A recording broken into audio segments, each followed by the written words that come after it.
അപ്പോൾ നമ്മുടെ കടലും കപ്പലും എന്ന വിഷയത്തിലെ രണ്ടാമത്തെ വീഡിയോയാണ് നമ്മുടെ കൂട്ടുകാർ എടുത്തിട്ടത്.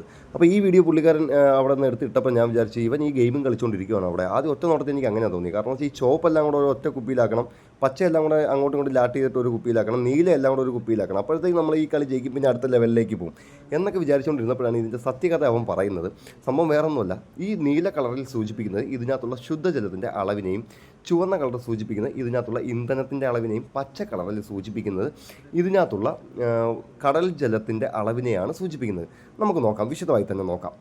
ഇപ്പോൾ നമുക്ക് കാണാൻ കഴിയുന്ന ഈ നീല നിറത്തിലുള്ളത് ശുദ്ധജലമാണ്. ഇവർക്ക് കുളിക്കാനും കുടിക്കാനും മറ്റ് കപ്പലിലുള്ള ജീവനക്കാർക്കെല്ലാം ഉള്ള മറ്റ് ആവശ്യങ്ങൾക്കും പാചകത്തിനും ഒക്കെ വേണ്ടിയിട്ടുള്ള ജലമാണ് ഈ നീല കളറിലായിട്ട് ഇവിടെ കാണിച്ചിരിക്കുന്നത്. കപ്പലിൽ തന്നെ ധാരാളം അറകളുണ്ട്. ഈ കപ്പലിൻ്റെ ഈ പൊള്ളയായിട്ടുള്ള ഭാഗങ്ങളിലെല്ലാം ധാരാളം അറകളുണ്ട്. ഈ അറകളിലെല്ലാം ആയിട്ടാണ് ഈ ടാങ്കുകളെല്ലാം സ്ഥിതി ചെയ്യുന്നത്.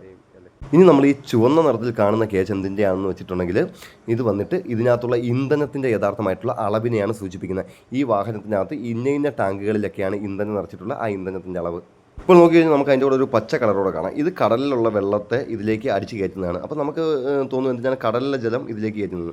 അതായത് ഈ കാണുന്ന ഈ ഒരു നമ്മൾ നേരത്തെ കണ്ട പോലത്തെ ഈ ഒരു കേജുണ്ടല്ലോ, ഇത് എന്തിൻ്റെയാണെന്ന് വെച്ചിട്ടുണ്ടെങ്കിൽ കപ്പലിൻ്റെ തുലന നില അറിയാൻ വേണ്ടിയിട്ടുള്ളതാണ്. അതായത് കപ്പലിന് അങ്ങോട്ടോ ഇങ്ങോട്ടോ ചരിവുണ്ടെങ്കിൽ ഇതിൽ കൃത്യമായിട്ട് കാണിക്കും.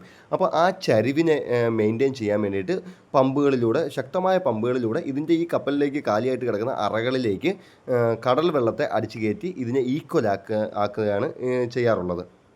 അതായത് ഈ കപ്പലുകളിൽ മാത്രമല്ല, നമ്മൾ കണ്ടിട്ടുണ്ട് വലിയ വലിയ സബ്മറൈനൊക്കെ, മുങ്ങിക്കപ്പലുകളിലൊക്കെ ഇതുപോലെ കടൽ വെള്ളത്തെ അടിച്ച് അതിൻ്റെ ഉള്ളിലേക്ക് കയറ്റിയിട്ടാണ് അത് കടലിനടിയിലേക്ക് താഴ്ന്നു പോവുകയൊക്കെ ചെയ്യുന്നത്. അങ്ങനെ ഇതിന് ചുറ്റാകെയുള്ള പല ടാങ്കുകളിലായിട്ട് പല ടൈപ്പിലുള്ള, ഇപ്പോൾ ഏതെങ്കിലും ഒരു വശത്ത് ഏതെങ്കിലും ഒന്നിൻ്റെ കുറവ് മൂലമോ അല്ലെങ്കിൽ ഏതെങ്കിലും ഒരു വസ്തുവിൻ്റെ കൂടുതൽ മൂലമോ ഉണ്ടാകുന്ന ഭാരത്തെ ഈക്വലാക്കാൻ വേണ്ടിയിട്ടാണ് ഇത് ഇങ്ങനെ ഒരു സംവിധാനം അവർ ചെയ്തിരിക്കുന്നത്. നമുക്ക് മനസ്സിലാവും. അതായത് ഈ കടൽ വെള്ളം ഏറ്റവും ഫ്രണ്ടിലും അതിന് തൊട്ട് പിറകിലും പിന്നെ ഒരു നിശ്ചിത പരിധി കഴിഞ്ഞിട്ട് ഏറ്റവും പിറകിലോട്ടുമാണ് ഇതിനെ അഡ്ജസ്റ്റ് ചെയ്ത് ഈ കടൽ വെള്ളത്തെ പമ്പ് ചെയ്ത് കയറ്റാനുള്ള സംവിധാനം ഇത് ഒരുക്കിയിരിക്കുന്നത് നമുക്ക് കാണാൻ സാധിക്കും. അപ്പോൾ ഒട്ടുമുക്കാലും എല്ലാ കപ്പലുകളിലും ഇതുപോലെ തന്നെയാണ് ആ കപ്പൽ വെള്ളത്തിന് മുകളിലൂടെ യാത്ര ചെയ്യാൻ സജ്ജമാകുന്നത് എന്ന് നമുക്ക് മനസ്സിലായി. നമ്മുടെ ചാനലിൽ ഇതുപോലുള്ള വീഡിയോകളെല്ലാം ധാരാളമായിട്ടുണ്ട്. ഇനിയും ഇതുപോലുള്ള വീഡിയോകളെല്ലാം തീർച്ചയായിട്ടും അപ്ലോഡ് ചെയ്യുന്നതാണ്. നിങ്ങളെല്ലാവരും ഞങ്ങളെ ഒന്ന് ഫോളോ ചെയ്യുക. നന്ദി.